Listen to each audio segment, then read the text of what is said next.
Welcome back to the Tap In Tavern. Paul Teeple with you for the Bobcat Hockey Coaches Show, rejoined momentarily by Bobcats head coach and general manager Minot Saturday as we take it to the hour of 6 p.m. But as we always do here in our second segment, we turn things over to the players coming up in a minute. Bobcats goalie Will Ulrich. But first, Bobcats second year forward out of Asker, Norway, Tobias Fladeby. Tobias, how's it going?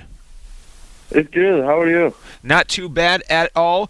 So a big weekend for you, player of the week, a star of the week, I should say, in the Central Division, 4 goals and an assist. What was going well for you out there? I think just the whole team playing well. It's easier for me to be able to score a goal there when I have players like Parker Mishmash and Matt Berry on my line. They're working hard, so it's making them easier for me out there.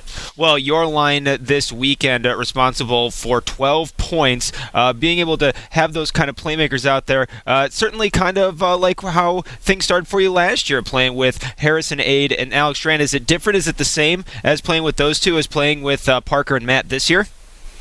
I think it's a lot of the same. We found the right chemistry out there, and once all three are working the same page out there, it gets easier for all three of us to play well.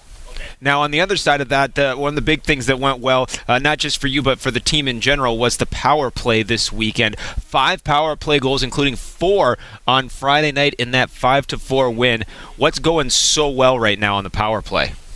We were working a lot on it in practice, and been not the power play is not a shift up. It's all about working hard and get the pucks on net, and we're able to get some traffic in front and bury some goals. It looked like on Saturday that the team was able to kind of physically and mentally wear down Austin, and that was what set up those 2 goals in the second period. Was that what you noticed out there?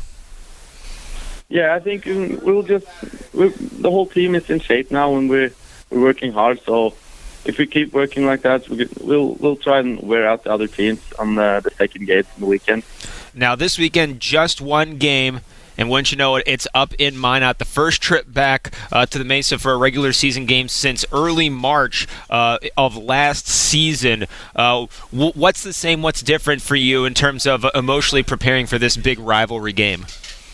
I don't think much has changed from last year. Still a rivalry change, and I'm excited to go up there and steal 2 points from them. Now, what's something that the forwards are kind of keeping in mind? What's a big part of the game plan for the guys up front this weekend?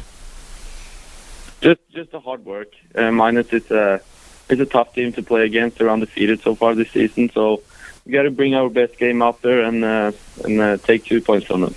Now, forgetting what may or may not happen for them on Friday in Aberdeen, is it kind of a little bit of motivation for the guys to say we want to give Minot their first loss? Yeah, for sure. We don't want them to go undefeated. We want to be the best team in our division, so we got to win that game. How did the team bounce back? The showcase was frustrating, I think, for everybody. How was the team able to regroup and bounce back so well against Austin last weekend?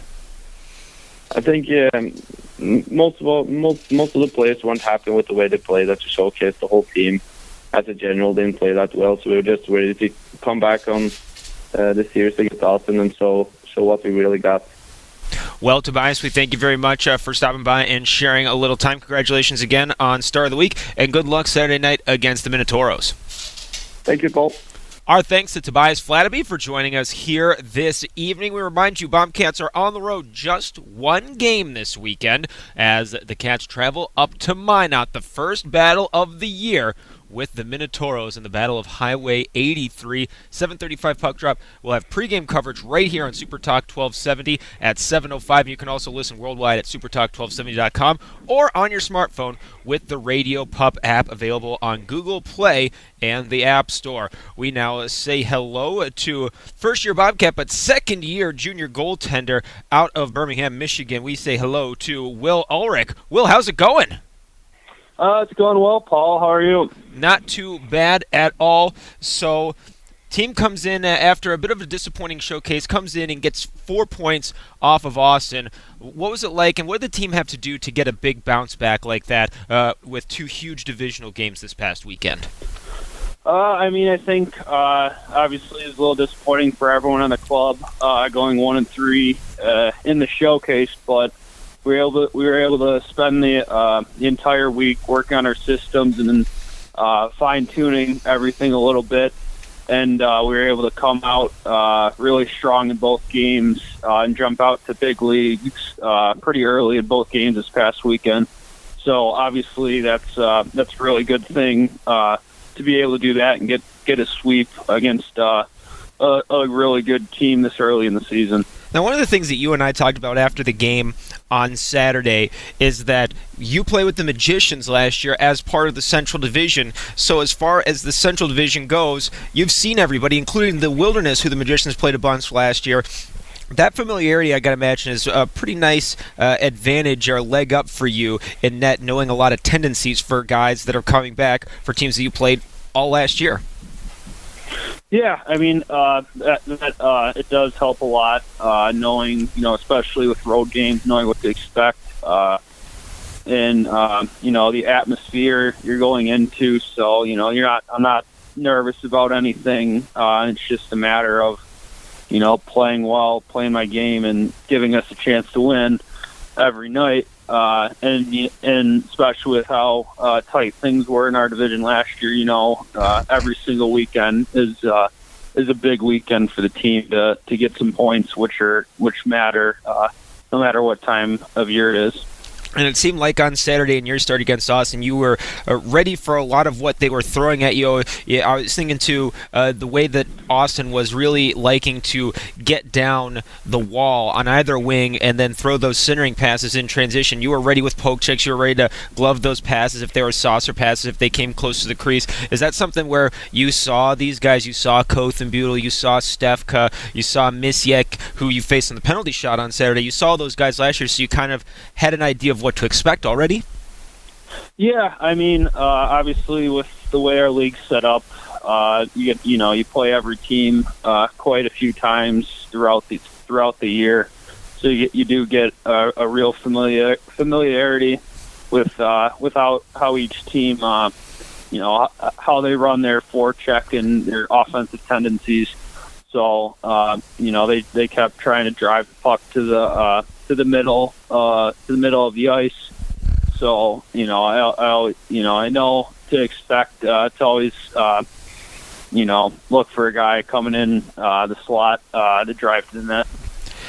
Now, you have an interesting perspective on this year's team, playing against them a year ago and then coming in with a number of other league veterans like Zach Kennedy, Austin Junger, Joey Sardina, guys that have played in the league before, coming in and joining a handful of guys from last year's team, and then also a whole pack of new young players. What's it been like to watch this team kind of come together over the first month of the season, coming from a lot of different places a year ago?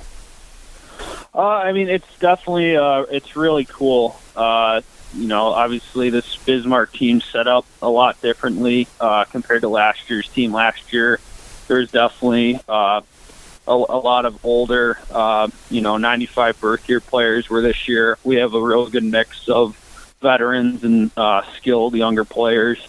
And so I think through the first month of the season, everyone's gotten along together really well. And I think, as we go on throughout the season, I think we're going to have a really good hockey club here. Last week, you got a chance to practice with Ryan Farragher, who's one of the real goaltending success stories of this franchise. Played 2 years with the Bobcats, went to St. Cloud State, ended up signing a couple of NHL contracts with the Anaheim Ducks. What were you able to learn by observing and talking with Ryan Farragher last week? I mean, it was, it's great to be at an organization where guys, especially goaltenders, have had such tremendous success at the junior and collegiate and now obviously the professional levels of the game. Ryan was able to share with Cam and I, just what you have to, how much work it takes every day on and off the ice to get to the level of hockey he's at, and what you have to pick up as you move up in higher levels of game. What you have to pick up with what guys try and do to you, just because in every level of hockey everything gets faster, players are smarter, so you have to be able to think the game just as much as you have to be able to play it. This weekend, one game Saturday night in Minot. You made a couple of trips up to Minot a year ago for a couple different series with the Magicians, so you have a little bit of an idea what to expect. Have the guys who were here last year kind of prepped you a little bit for how intense this particular Bobcats and Minotauros rivalry is? Yeah, I mean, I've heard just from talk around the room, how tough of a game how tough a game against Minot it'll be, just because of how big of a rivalry we have with them. So I'm really excited to go up there in their house and have a really good game and hopefully hand them their first loss of the season. What does your game plan for this Minot team look like? Obviously, you don't have to give away too much, but kind of what are you expecting out of them, knowing that they have guys like Gavin and Springman and Murphy back from last year's team? I mean, we just have to, play our game. Obviously, at least at home, we've had a really good power play, so we've been able to take advantage, especially on the special teams. So, limit their chances. And I think keep the game close. I have a real strong first period, especially since it's a road game. And I think we'll see what happens. But I think if we play our game, we'll be just fine. Will, thanks a lot for joining us. Good luck this weekend up in Minot against the Minotauros. All right, thanks, Paul. Thanks for having me. All right, let's step away for a quick commercial break. Coach Sedevie and Garrett Roth, when we come back, it's the Bobcat Hockey Coach Show live on the radio, home of the Bobcats. Super